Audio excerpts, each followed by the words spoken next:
Selamat siang semuanya, salam sejahtera untuk kita semua.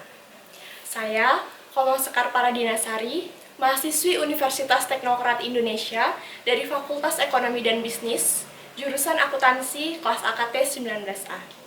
Pada kesempatan kali ini, saya akan mengulas critical review tentang salah satu film yang bertema pendidikan Indonesia, yang berjudul Serdadu Kumbang. Yang pertama yaitu adalah pendahuluan. Judulnya yaitu Serdadu Kumbang, Potret Pendidikan Indonesia. Dirilis pada tanggal 16 Juni 2011. Informasi latar belakang, film ini adalah adanya upaya mengkritisi pelaksanaan pendidikan yang tidak merata di seluruh wilayah Indonesia. Mantar merupakan desa yang cukup terpencil. Masyarakatnya pun hidup sederhana di atas rumah panggung dengan sarana yang serba terbatas. Apalagi untuk hal pendidikan. Reaksi pihak sekolah memberlakukan peraturan kedisiplinan baru untuk menekan jumlah murid yang tidak lulus justru menimbulkan konflik baru di kalangan pengajar. Lalu, sistem pendidikan seperti apa yang seharusnya diberlakukan untuk memajukan kualitas anak bangsa itu masih menjadi PR besar pemerintah. Serdadu Kumbang jelas bukan film yang menyajikan film muluk. Justru, film ini membuka mata setiap penontonnya untuk menyadari realita yang ada di bagian lain Indonesia, yang seharusnya menjadi perhatian pemerintah dan seluruh lapisan masyarakat untuk berusaha memperbaiki kondisi tersebut. Yang kedua, yaitu ringkasan cerita. Dimulai dari kisah persahabatan tiga bocah laki-laki kelas 6 SD dari Desa Mantar, Sumbawa Barat. Walaupun bandel, kurang pintar, dan hidup dengan segala keterbatasan, tetapi mereka tetap memiliki cita-cita yang cukup tinggi. Yang ketiga yaitu analisis elemen plot. Cerita mencapai klimaks ketika hasil ujian nasional diumumkan. Minun, yaitu kakak dari Amek, yang berprestasi akhirnya tidak lulus bersama ke-26 temannya. Minun amat sedih dan menuju ke pohon cita-cita. Ia berusaha mengambil harapan yang telah ia gantungkan di pohon cita-cita. Namun, takdir berkata lain. Ia terjatuh dari pohon dan meninggal. Amek sangat terpukul dengan kejadian ini, sehingga ia jatuh sakit berhari-hari. Karena kegigihannya dan teringat akan nasihat Minun kakaknya, akhirnya Amek bergegas untuk menjadi joki cilik dalam pacuan kuda. Akhirnya, dia memenangkan pacuan itu. Klimaks hampir mencapai akhir cerita ketika Amek, Umbe, dan Acan lulus ujian. Tetapi mereka bersedih karena tidak bisa bertemu dengan Bu Guru Imbo.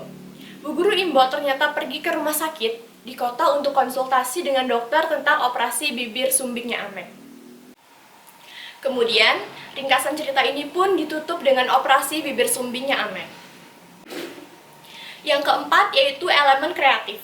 Dialog atau percakapan yang ditampilkan dalam film ini cukup jelas, menggunakan bahasa sehari-hari yang mudah dipahami.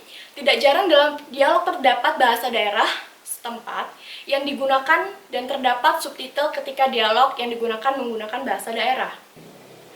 Karakter Amek sebagai tokoh utama digambarkan sebagai anak yang energik, cerdas, penuh percaya diri, namun keras hati dan cukup jahil. Dan karakter keseluruhan pada setiap tokoh sudah menggambarkan karakternya masing-masing. Penggunaan warna yang ditampilkan sangat sesuai dengan keadaan desa zaman dahulu di sebuah desa terpencil.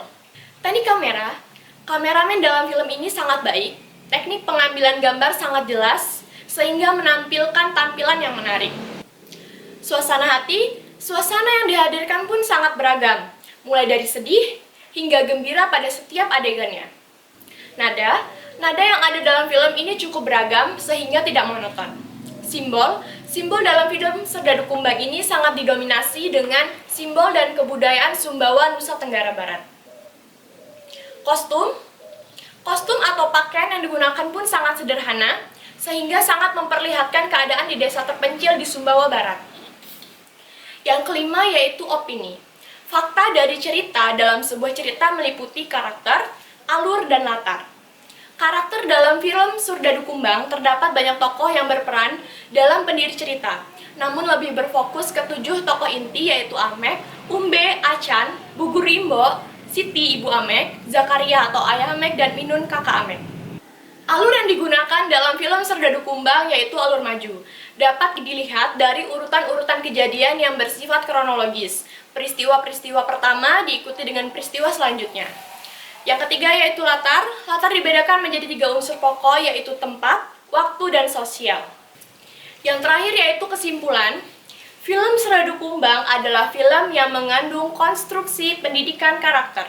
Konstruksi pendidikan karakter pada film Serdadu Kumbang yang paling menonjol adalah karakter religius dan jujur. Karakter religius diperankan dengan baik oleh Papin Mesa. Tokoh Amex sebagai tokoh sentral memerankan peran sebagai anak yang pantang menyerah untuk menggapai cita-citanya yaitu lulus ujian nasional. Meskipun memiliki kekurangan dan mendapatkan banyak halangan. Film Serdadu Kumbang dapat dijadikan media pembelajaran alternatif pendidikan kewarganegaraan karena mengandung konstruksi pendidikan karakter. Pesan-pesan edukatif di dalamnya mengembangkan karakter-karakter yang baik maupun tidak baik.